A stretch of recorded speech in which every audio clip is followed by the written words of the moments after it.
오늘 본문 말씀은 로마서의 말씀입니다.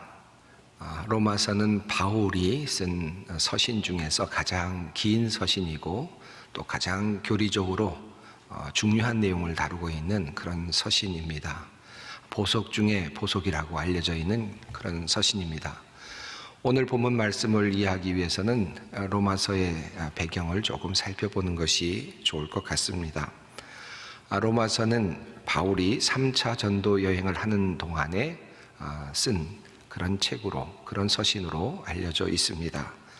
많은 학자들이 대략 56년에서 57년 정도로 그렇게 계산을 하고 있습니다. 왜냐하면 로마서 15장 25절에서 바울이 예루살렘으로 방문하려고 한다라고 하는 예루살렘 방문 의도를 적고 있기 때문입니다. 다시 말하면 이 로마서는 바울이 예루살렘을 방문하기 전에 쓴 책이다, 글이다라는 것을 확인시켜주는 그런 내용이죠.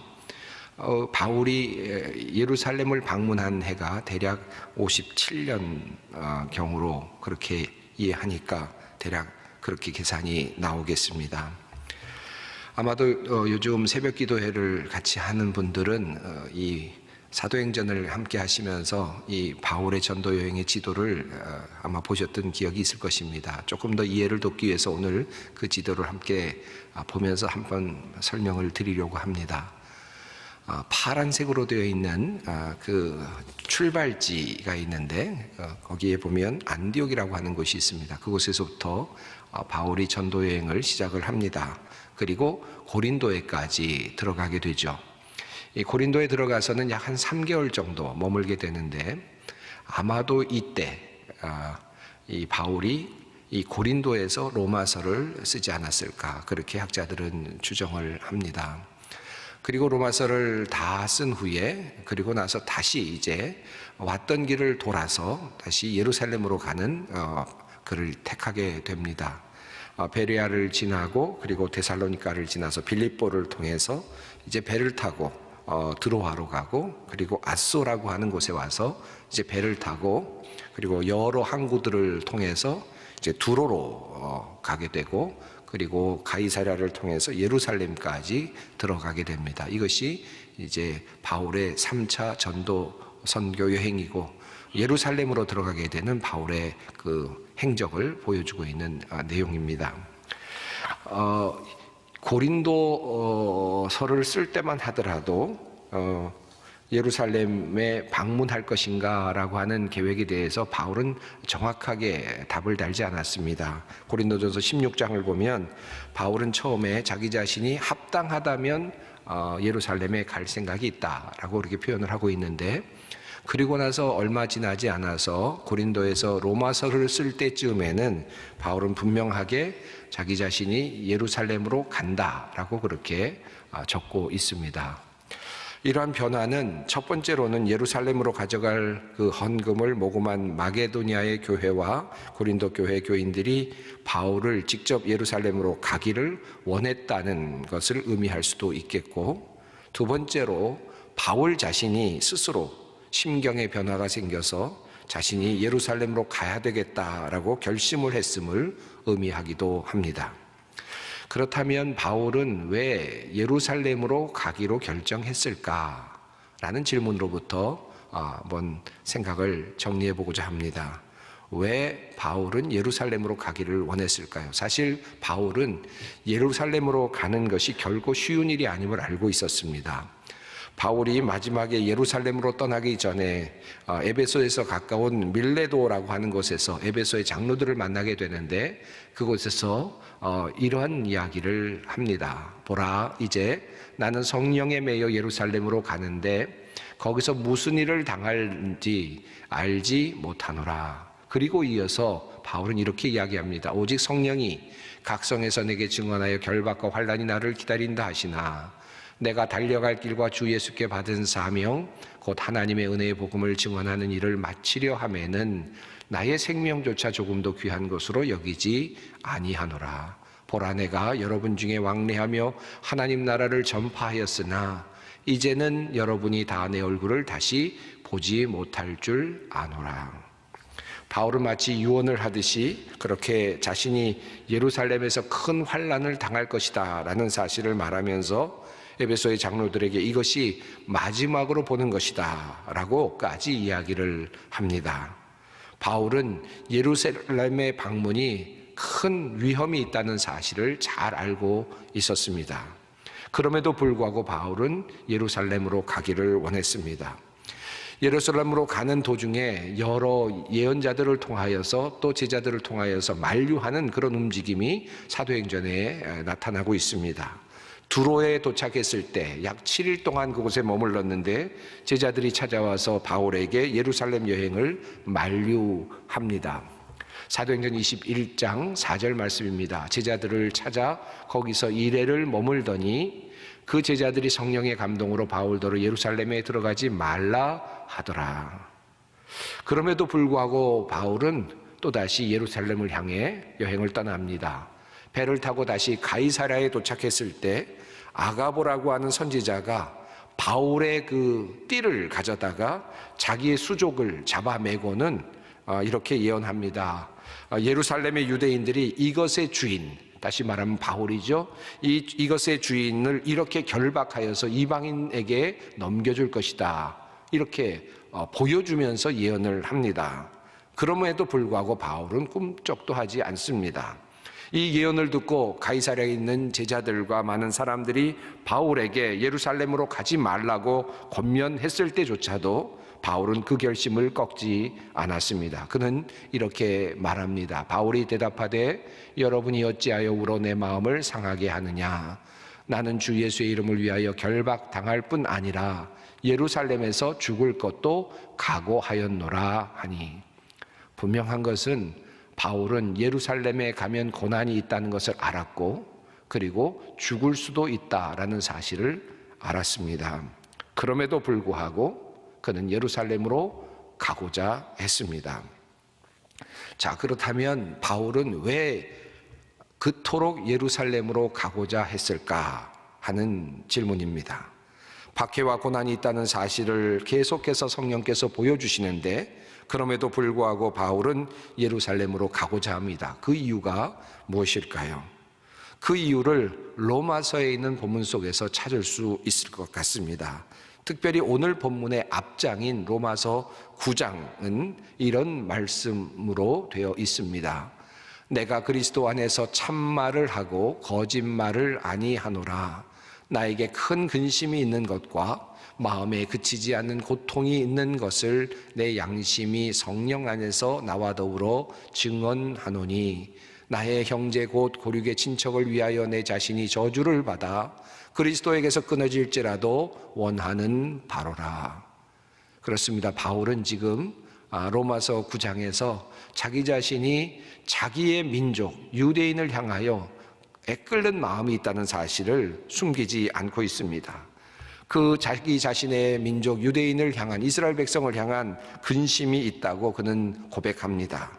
형제와 친척들을 향한 근심이었습니다. 로마서를 쓰면서 그는 아마도 자기 자신 속에 들어있는 민족을 향한 안타까운 마음이 생겨난 것 같습니다. 그 민족을 향한 마음이 그를 예루살렘으로 가도록 계속해서 끌어가고 있었던 것입니다. 바울은 원래 이방인 전도를 위해 주님께서 부르신 그런 사도였습니다. 그러므로 바울은 예루살렘으로 가지 않아도 충분히 자기 자신의 사역을 감당할 수 있었습니다. 이미 여러 번 이방 지역 전도 여행을 잘 감당했을 뿐만 아니라 에베소에서도 3년 동안이나 전도 활동을 잘 했고 마게도니아 지역에서도 또 많은 선교 활동을 했습니다. 많은 교회들을 세웠습니다. 그는 또 앞으로 로마에 갈 것과 그리고 스페인으로 갈 계획들도 가지고 있었습니다. 얼마든지 이방인 선교만으로 자기 자신의 삶을 채울 수도 있었습니다. 그럼에도 불구하고 바울은 예루살렘으로 유대인들을 만나기 위해서 가기를 원했습니다. 자, 그렇다면 바울은 예루살렘으로 가서 그들에게, 자기 백성들에게, 유대인들에게, 이스라엘 백성들에게 무엇을 주고자 했을까요? 어떤 것을 주고자 그는 그토록 예루살렘으로 가기를 원했을까 하는 또 다른 질문입니다. 사실 바울 이 예루살렘으로 가게 된 것은, 죽음을 무릅쓰고 방문하게 된 이유는 정치적인 이유는 아니었습니다. 유대인들을 결집해서 로마에 대항하거나 이스라엘의 독립을 위해서 싸우려고 하는 의도를 가지고 바울이 지금 민족을 위해서 지금 그곳으로 가고자 함은 아니었습니다. 경제적으로 유대인들을 번성하게 해서 세계의 어떤 하나의 큰 이끄는 민족으로 만들기 위해서 가고자 함도 아니었습니다. 바울이 예루살렘을 방문한 이유는 물론 성도들의 헌금을 가지고 가난한 이웃들을 돕기 위함이었지만 그것만이 그의 주된 목적도 아니었습니다. 아마 만약에 가난한 성도들을 돕기 위한 목적만이었다면 어쩌면 바울은 다른 사람들을 통해서 헌금을 보내고 아마 가지 않을 수도 있었을 것입니다. 바울이 예루살렘을 방문한 이유는 그렇다고 해서 자기 자신에게 주어진 그 신유의 은사를 가지고 예루살렘에 들어가서 자기 민족 중에서 병든 사람들, 아픈 사람들을 고쳐주고자 하는 그런 의도를 가지고 그곳에 들어가고자 함도 아니었습니다. 자, 그렇다면 바울은 무슨 의도를 가지고, 무엇을 가지고 이스라엘 백성들을 만나고 싶었을까요? 그 내용을 오늘 본문이 우리들에게 말씀해 주고 있습니다. 형제들아, 내 마음에 원하는 바, 하나님께 구하는 바는 이스라엘을 위함이니 곧 그들로 구원을 받게 함이라. 바울이 이스라엘 백성들을 위해서 해주고 싶었던 한 가지가 있었습니다. 그것은 정치적인 혁명도 아니었고 경제 부흥도 아니었고 가난한 자들을 줄이는 것도 아니었고 그리고 어떤 병자들을 줄이는 것도 아니었습니다. 그곳에 있는 모든 사람들에게 구원을 선포하는 것이었습니다. 구원을 얻도록 하는 것이었습니다. 바울이 원하는 것은 단 한 가지, 그의 민족이 하나님의 구원을 얻게 되는 것입니다. 바울은 이어서 이렇게 이야기합니다. 내가 증언하노니 그들이 하나님께 열심히 있으나 올바른 지식을 따른 것이 아니니라. 그렇다면 구원은 어디에서 오는가? 구원은 어디서부터 출발하는가? 바울은 올바른 지식에서부터 구원이 시작된다라는 사실을 말하고 있습니다. 그런데 이스라엘 백성들은 올바른 지식으로 하나님을 섬기고 있지 않다는 것입니다. 그러므로 구원에 도달하지 못하고 있다라고 하는 바울의 판단이었습니다. 바울은 자기 동족인 유대인들이 진정한 깨달음을 가지고 지식을 가지고 진정한 자유에까지 도달하기를 원하고 있었습니다. 바울은 이스라엘 백성들이 진리 안에서 참된 행복을 누릴 수 있게 되기를 진심으로 바라고 있었습니다. 바울이 예루살렘을 자신의 목숨을 걸고서라도 방문하려고 했던 이유는 그가 깨달은 진리에 있었습니다. 하나님께서 그에게 부어주신 은혜에 있었습니다. 인간은 어떻게 해서 참된 자유를 누릴 수 있는가? 어떻게 함으로 우리가 사는 이 인간 세상이 참다운 행복으로 가득할 수 있는가라고 하는 이 지고한 질문에 대한 해답을 주님께로부터 받았기 때문이었습니다. 바울은 이 귀한 보석과 같은 진리, 이 지식을 자기 백성들이 누리며 살기를 원했습니다.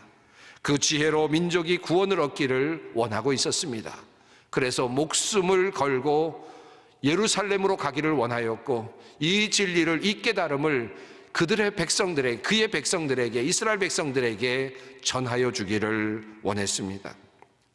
자, 그렇다면 바울이 이스라엘 백성들에게 가서 그토록 알려주고 싶었던 참다운 지식은 무엇이었을까요? 로마서 10장 3절은 이렇게 말합니다. 하나님의 의를 모르고 자기 의를 세우려고 힘써 하나님의 의에 복종하지 아니하였느니라. 이스라엘 백성들이 잘못된 지식으로 지금 살아가고 있다라는 말을 하면서 사도 바울은 하나님의 의라는 말과 자기의 의라는 말을 비교하고 있습니다. 사도 바울은 로마서를 쓰면서 성령님의 감동으로 하나님의 의와 그리고 율법의 의, 자기의 의를 날카롭게 구분하였습니다. 율법의 의라고 하는 그런 표현은 무슨 뜻일까요? 유대인들이 그때까지 믿고 따르던 방식의 하나의 삶의 태도, 신앙의 태도라고 할 수 있겠습니다. 즉 율법을 준수함으로 하나님의 백성이 되고 모두가 다 구원을 얻을 수 있을 것이다 라고 하는 그러한 믿음의 체계를 말합니다. 이스라엘 백성들은 오랫동안 그 믿음의 체계 아래서 훈련을 받고 살아왔습니다. 율법의 준수는 하나님의 백성의 당연한 의무였고 율법의 준수를 통해서 이 땅에 진정한 행복이 올 수 있다라고 믿으며 살아가고 있었습니다. 율법을 잘 따르는 사람들은 복받은 사람들이 될 것이다라는 믿음을 가지고 살아왔다는 뜻입니다. 이스라엘 백성들은 이렇게 율법을 준수하고 성전에서 희생 제사를 드림으로써 자기 자신이 하나님의 사람이 되었다는 사실을 알고 있었고, 그럴 때에만 자기 자신은 가장 행복한 사람이 되고 구원받은 백성이 된다고 믿고 있었습니다. 이 확신은 오랫동안 이어져 내려온 유대교의 중요한 믿음의 체계이었습니다. 그런데 이와 같은 믿음의 체계 가운데 살고 있었던 사도 바울이 예수 그리스도를 만나고 한 가지 사실을 알게 되었습니다. 인간들이 율법을 지킨다고는 하지만 실제로 온전하게 지킬 수 없다는 사실을 알게 되었습니다.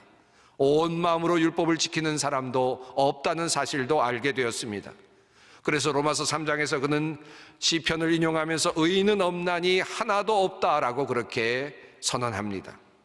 도리어 이 율법의 의인은 우리 자신을 의롭게 만드는 것이 아니라, 행복하게 만드는 것이 아니라 도리어 불행으로 만들고 있다는 사실도 바울은 깨닫게 됩니다.